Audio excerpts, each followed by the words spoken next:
Hello, hello, Rebel Speakers. Today, we are kicking off a new series on the Rebel Speaker podcast called The Movement Makers Spotlight. A movement maker is a catalyst who uses their message to change the world for the better. Using the three-word rebellion framework, we dive deep into the change these movement makers want to create. And I am so excited because our very first guest is Amber Ray. She is called a millennial motivator by Fortune and the Brene Brown of Wonder by Mind, Body, Green. Amber is an author, artist, and speaker whose work invites you to live your truth, befriend your emotions, and express your gifts. Amber helped launch 6 best-selling books as chief evangelist of Seth Godin's publishing experiment and started an accelerator for your life called the Bold Academy.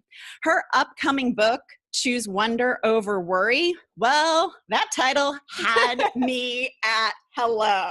Seriously, as soon as I found out about this book, I pre-ordered it because I am a worrier.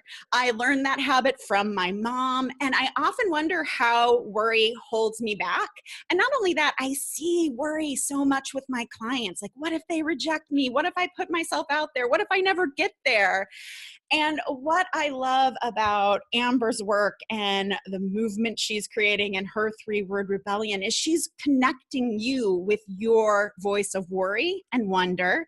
She teaches you to listen to your emotions rather than silence them, which I was a big culprit of, and encourages you to seize your dreams. So welcome to the Rebel Speaker Podcast, Amber. Thank you. I'm so excited to be here. Yes, I am too, because Choose Wonder Over Worry, it's just such a beautiful example of a three-word rebellion because it's calling in the right people, those of us who are worriers out there, which are most of us. Yeah. And it really does a great job of painting a picture of what we can do instead. So tell me, Amber, what are you rebelling against? I am rebelling against our societal obsession with positivity and finding the silver lining in everything. And, even how I came to this message of choose wonder over worry is that I was trying to get rid of and push away my worry and my anxiety and my fear for most of my life, which only led to more anxiety, led to, struggles with eating disorders and constantly feeling not enough or unworthy. And I kept trying to cut off these parts of myself and see the positive in everything. And what I ultimately realized is that I was just living in this delusion and not embracing or allowing or accepting all of who I am. And so I'm rebelling against this desire to cut off or to get rid of or to, become fearless, to get rid of these aspects of ourselves. Oh, I love that. So a follow-up question, was there a breaking point when you realized that you couldn't go on like this anymore, that you couldn't just keep pushing these emotions away? Oh yeah, it was my early 20s. I was addicted to Adderall, and I was taking Adderall to get more done because I was a hyper performer, to get more done and to stay thin because I thought that the size of my body was equal to the amount of love that people could give me. So I had all of these worries around, if I don't perform, I won't be worthy of love. If I'm not thin enough, I won't be worthy of love. And so it led to all of these toxic behaviors using Adderall, struggles with eating disorders, pushing over work and underplay. And that really all culminated in this moment where it led to a full-on panic attack. And there was actually, I think the major breakdown was yes, there was the panic attack, and then I was okay, but my Adderall, which was prescribed to me, which I convinced a psychotherapist in college that I needed it when it was just a way, it was a symptom of my toxic worry. But I started forging prescriptions and and then got caught. And that was the moment when I realized, whoa, because I actually thought I was going to get arrested and go to jail. But when they called the doctor said, we'll take care of it. It's fine. We'll take care of it on our end. And what I realized in that moment when I thought I was going to go to prison is that I've been putting myself in a prison all along. Through this addiction and through these escape mechanisms of trying to really just not feel my feelings. Like, it was as simple as like, I didn't want to feel the discomfort. I didn't want to feel, different grief and pain and loss. And I thought I could just numb or push it away. Yeah, and I think that is a very, very common thing in our society. Like, keep a stiff upper lip. You just plow through even the most devastating losses, let alone like little disappointments or these concerns we have that I'm never going to be loved. Like, we don't allow ourselves to actually feel that. And that creates that toxic environment that you're talking about. So Yeah. I know in the book you talk about the myths of worrying. So what are some of those myths that we worriers should be aware of so that we don't find ourselves going down that path to toxic decisions? Yeah. So the biggest one is the myth of not enough. So I'm not good enough, smart enough, thin enough, powerful enough, influential enough.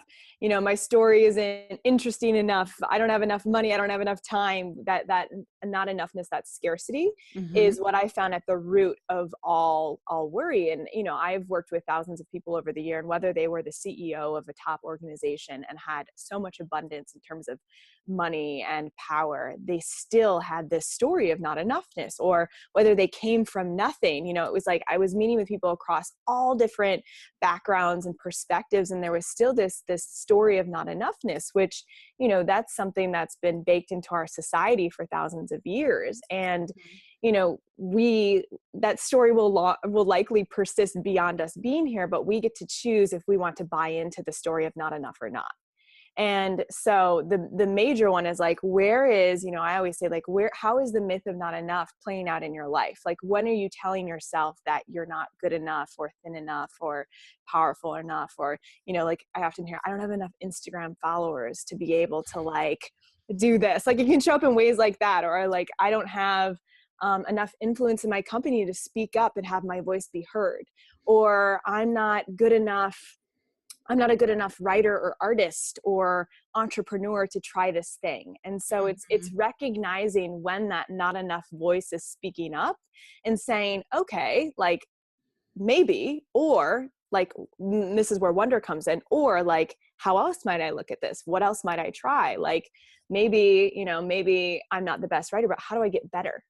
Mm. Yeah, I just read Lynn Twist's book, The Soul of Money, and she Oh yeah. talks about that very fact that scarcity is just ingrained in us. And the first thought we have in the morning is like, oh, I didn't get enough sleep. So immediately we're in that not enough mindset. Like, yeah, I'm not. And oh, I see that with my clients and speakers. Like, who am I to be on the stage? Which is another like imposter Syndrome. Yeah. complexy thing, which I know is another myth you talk about Yeah. in the book. But there's all of these, like, we're just wired to be not enough. And Yeah. so that brings us to the next question. And you've already hinted at it. So, what's the change you want to create?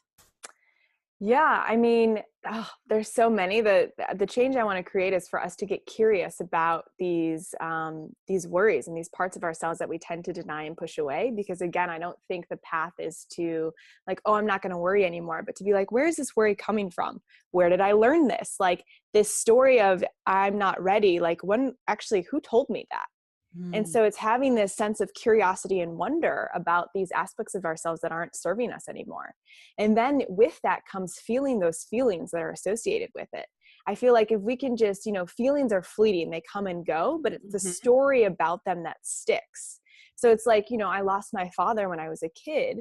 And, the fact is that my father died. And the story I created is that men I love will abandon me. And it took me, it took me 20 years to even like understand how that was playing out in my life in so many ways and affecting every relationship I entered into. And so if I would have just like, and then I had to go through my, in my early 20s, the process of like feeling the grief that I didn't allow myself to feel because I thought it meant I was weak or it was bad or I wasn't supposed to feel it. And so it's, again, there's what happens and then there's what we make what happens mean. And then that becomes the story that we live. Yeah. I heard a statistic that we actually can only feel an emotion for about 90 seconds and then it Yes. leaves our body. But it's our brain that actually keeps it going. Exactly. Like, I mean, I had a mentor once tell me when I gave him my writing that like, oh, Amber, no one cares about your story. And he probably meant something, like he didn't mean to say your story doesn't matter, but I made that mean my story didn't matter and I should never share my personal story again. That's what my brain interpreted, because I was like, oh, he doesn't think I'm worthy, instead of feeling that for the period of time, or even getting curious and asking him like, oh, that's interesting. What do you mean when you say that? Or tell me more about your point of view. Instead of choosing wonder or getting curious, I immediately like grabbed onto the worry, ran with it, and then didn't write for 3 years. Oh, wow. Yeah, because it's so funny you brought that up, because that's one of the things I say. It's like your story doesn't matter unless, because there's the big unless there, like you can teach the audience something from it. Yeah, totally. And that's always like the turnaround I want to give for people. But hearing just like your story doesn't matter, then nothing else. And you're like, oh, yeah, that means I don't matter. So I don't matter. I'm not going to write. Exactly. What he was probably saying like, hey, land the takeaways a little bit, like tactically, he probably meant like make the takeaway a little bit more clear for the reader. It's like, probably, you know what I mean? But he instead just like was giving, quick feedback. Yeah. He's like, oh, your story, it doesn't matter. Like, yeah, which is way different than tell me what the takeaway is from the story. Yeah. Make it really concrete and clear for the audience. Yeah. Oh, and then like not to write for 3 years after that. It shows the power of the words. The toxic worry. Yeah. And the worry. So I've had a few people on where we've talked about worry and rumination before. And I'm always curious, like when you find, because one of the things I've noticed about worry is that when I start worrying, it's like I cannot pull myself out of it until I become aware. So how do you become aware that there are these worried thoughts going in your head so that you can actually choose wonder? Yeah, there's a few ways. First, like it can be actually like you hear like almost like a voice talking, like the voice in your head. You'll start to notice that it's like making all these like, this isn't good, you can't say that, oh my God, they're going to judge you, and just noticing that real time. And then from there it's filtering. And so I always ask myself, the first question is this useful? And the second question is there any productive action I can take right now? Because worry can be useful. Worry is wired in our brains to protect us and keep us safe. Mm-hmm. And worry, like when we're standing at the edge of a mountain and we're getting too close, and worry's like, yo, back off. Like that's important. Or if like we sit down and we meet someone and we're like in the dating phase of our lives, and the person says to us, I'm never interested in falling in love with someone. Worry might be like, not your person. Mm-hmm. And that's super helpful. But what often happens is that, a deadline is coming up, or we're putting out a piece of work that has us feel seen, or we're getting on stage to share a story and to, guide the audience. And it triggers that same threat mechanism system in our brain, which has us feel like this fight or flight and the world is ending. And so it's again asking like, is this useful? Which often like, if I'm writing and the perfectionist is saying like, this is terrible, that's actually not useful. And is there any productive action I can take right now? It's like, yeah, to keep writing. And so it's filtering those. But then if like, some people aren't as in tune with understanding that there's a voice that is talking. Yes. And so the other way that I'll notice it is in the body. So like, is my body clenching up? Are my shoulders tightening? Am I like, all of a sudden, is my heart beating fast? And so it's getting in touch with those bodily sensations and noticing like, what's happening in the body. And Dr. Dan Siegel, his big approach is name it to tame it. And so when like, if you, and neuroscience shows that when we can vividly name what we're experiencing in the moment, we actually can reduce our sensation by up to 50%.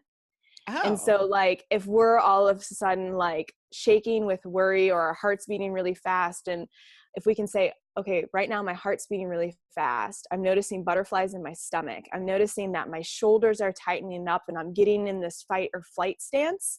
And oh, now that I'm in touch with my body, I'm noticing that there's a voice inside my head saying like, you're not good enough. When we can do that, what happens is that our emotional brain begins to relax, and we can get back into our body and back into the present moment, where we like are recentered. We're not in reaction mode anymore. We can come back to the here and now.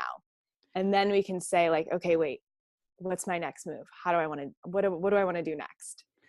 I love that because I've noticed as I've been wrangling my own worry and experiencing it, like I'll get up in the middle of the night to go to the bathroom, I'll come back to bed, and all of a sudden it starts. And I notice like, oh, my shoulders are so tense and my body, I'm laying in bed and my body is super tense. I'm like, okay, let's breathe. Let's release the tension. And as soon as I start doing that, the thoughts start slowing down a little bit. And I'm like, all right. And usually in the middle of the night, your next step is to go back to sleep. Right. Because that worry is never productive at 3 a.m. So I love how you explain it and what questions to ask yourself and how we can really get back into our body so that we can make, because you're making an active choice at that point. Right. You're saying, okay, do I want to like pay attention to this worry or do I want to start questioning it? Yeah. And I think that's, I love it so much. And then, so can I share one more technique? Yes. Oh yeah, for sure. Like once you've named it, and like that can be as simple as like naming your experience, or if you want to take it a step further, you can actually name and create characters out of your different worries.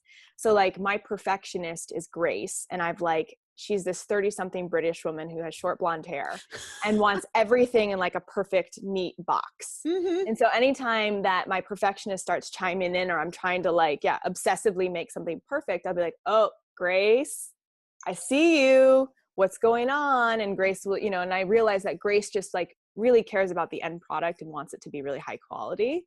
And so I'll have to remind Grace like, hey, thanks for caring so much. And I need space to get messy so we can get to that place. So it's naming it can again be the like vividly describing your experience, or getting to the place where you can actually like, oh, I'm, really anxious and tight right now, and being like, okay, if I had to name a character, who would this be? And like, so it might be Anxious Annie or whatever it is. And because then once it's a character, again, because so much of this is what's happening in our brain. And when we can create distance from something happening inside of our body to actually a character that we can dialogue with, it creates that distance. And so then that's where the next step is to dialogue with it and to be like, hey, anxiety, like, what's going on? What are you trying to tell me? I see you. Thanks for being here and trying to keep me safe. Yeah. And for me, because I do the character thing too, like I have Sally Poopy Pants who hangs out. And she's the one who's always, I'm writing the 3-word rebellion book right now. And she's like, ooh, this isn't very good. And I'm like, okay, Sally, I hear you. I know you want it to be good. I know you want us to do a great job, but this is the shitty first draft and it's not supposed to be good. So we're okay. We love you. Thank you. And it's amazing how when you put it outside of yourself and you see it as this other entity, you can actually deal with your worry. And honestly, I feel sometimes like some genuine love and appreciation for it. Yeah, because it's like, when we were little kids and we were about to run across the road and there's a car coming, our parents are going to scream for our safety to get our attention. And so oftentimes these emotions are screaming for our attention because they think we're in danger.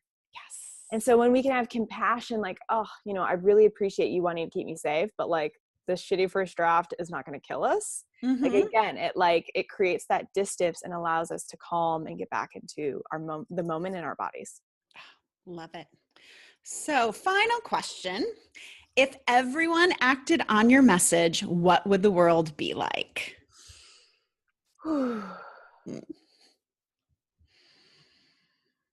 What's coming to mind is they would be free from their suffering.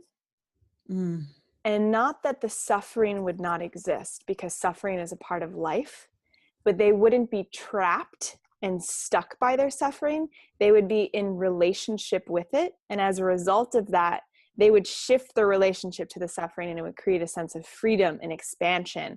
And they'd be able to create space for the fear just as much as the curiosity, create space for the worry just as much as the wonder. And, I always have the visual of when we can embrace the fullness of who we are, it's like allowing every part of us to have a seat at the table of our heart, whether it's shame is allowed there as much as compassion. Perfectionism is allowed there as much as courage. What happens is that we embrace all of ourselves, and we find so much freedom and love inside of ourselves that beams out into the world. So good. I'm going to leave it there because I think that's a beautiful way to end this interview. So, Amber, tell us how we can find you online and about your book. Yeah.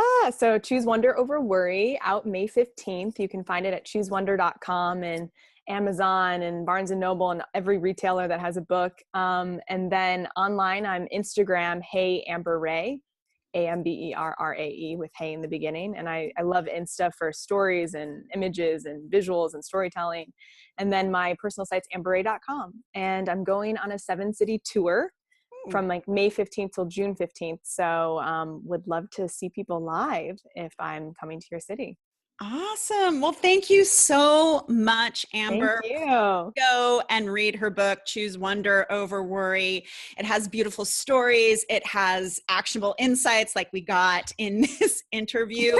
And it is well worth your time, especially if worry is holding you back. So thank you, Amber. I'm so glad we did this. Thank you.